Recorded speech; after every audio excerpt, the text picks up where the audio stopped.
C'est une Donc, histoire, j'en ai entendu parler, il s'agit de Napoléon. En fait, j'ai pas de mérite, puisqu'on en parle sur le beau site de l'entreprise. voilà, mais bon, Ouais.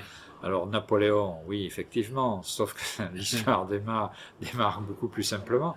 J'ai un aïeul, donc qui s'appelait Siméon Laval, qui est né à la Canéda en 1773.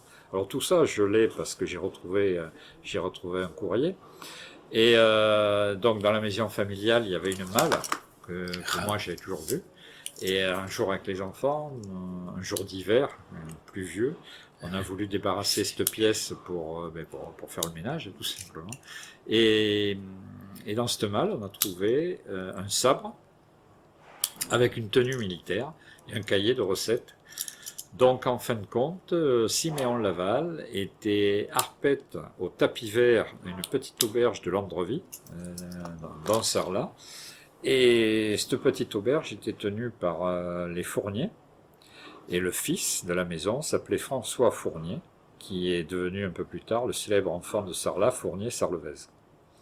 Voilà, et donc il l'a suivi, le Fournier-Sarlevez, et donc il a fabriqué, donc il était alors cuisinier de Napoléon, sûrement pas, mais il devait être arpète, je ne sais quoi, mais enfin en attendant il a fait goûter des recettes périgordines, et ces recettes ont été consignées dans un cahier de cuisine, et je m'en suis servi pour élaborer certaines recettes qu'on commercialise aujourd'hui.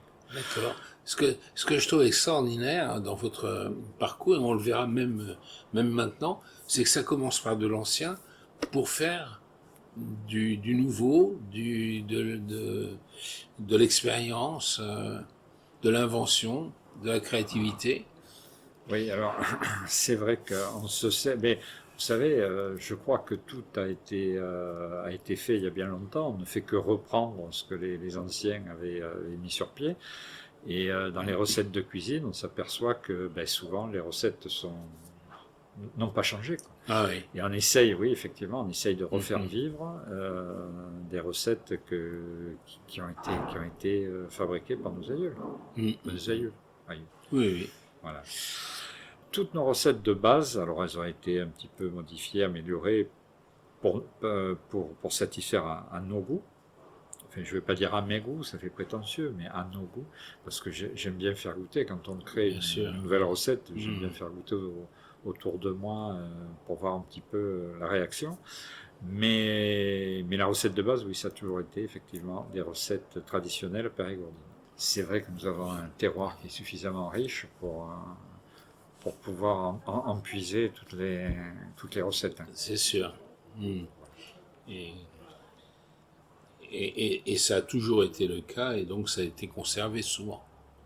Les recettes, ou en tout cas les transmissions même pratiques, orales, etc., Oui, tout à d'une fait. génération à l'autre.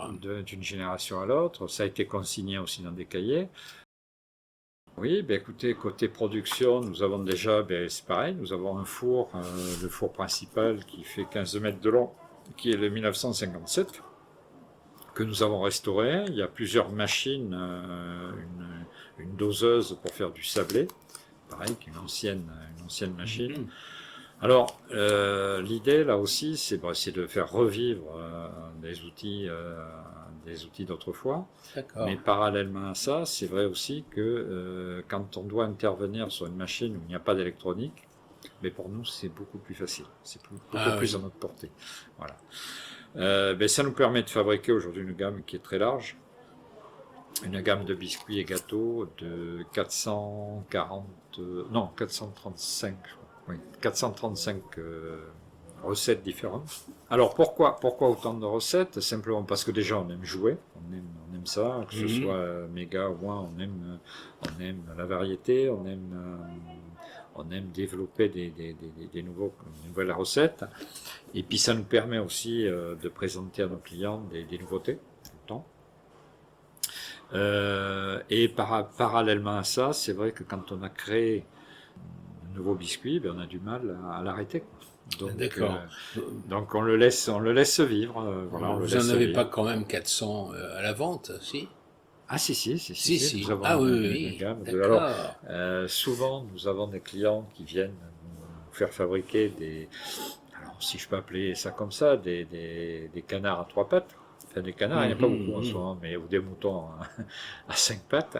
C'est-à-dire qu'aujourd'hui, nous fabriquons par exemple des biscuits à base de rose, avec des pétales de rose. Nous fabriquons des biscuits avec du géranium. Nous fabriquons des biscuits avec des légumes, 100% légumes. D'accord. Nous avons des biscuits sans farine de blé, sans beurre, sans sucre. Voilà, donc c'est une recette mais qu'on a élaborée ici. Hein. Farine de châtaigne, miel et œufs. Voilà. Voilà, tous les ans, nous sortons une dizaine de références différentes. D'accord. De gâteaux. Là, on a fait des gâteaux à la cerise noire, par exemple, cette année.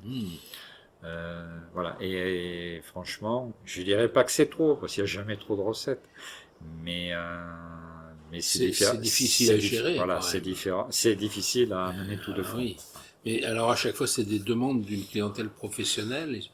Alors, oui, souvent c'est une demande. C'est-à-dire un producteur de fromage va nous dire tiens, je voudrais des biscuits à base de fromage. Producteur de pruneaux, de pommes, etc. Et puis nous, je vous dis, nous, voilà, on essaye d'être inventif. Ça nous permet aussi de nous pousser aux fesses, si je peux dire ça. Et d'être inventif et créatif. De rester créatif tout le temps, oui. Par contre, je crois que c'est notre métier aussi. Il faut que nous, en tant qu'artisans, je pense que l'artisanat aujourd'hui repose sur 3-4 éléments principaux. La première, c'est d'être inventif, d'offrir plus que du biscuit, d'offrir du plaisir en bouche. Quand on vend un biscuit, il faut que quand on offre un biscuit à quelqu'un, il faut qu'en bouche, il explose. Après, il faut lui garantir que les ingrédients soient de la région, parce que c'est impératif.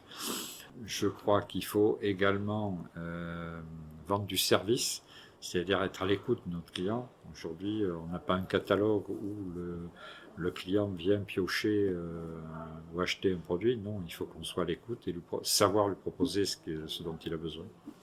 Voilà, je crois que c'est des choses qui se perdent dans l'industrie et il faut que nous, on le conserve en tant qu'artisans et un savoir-faire.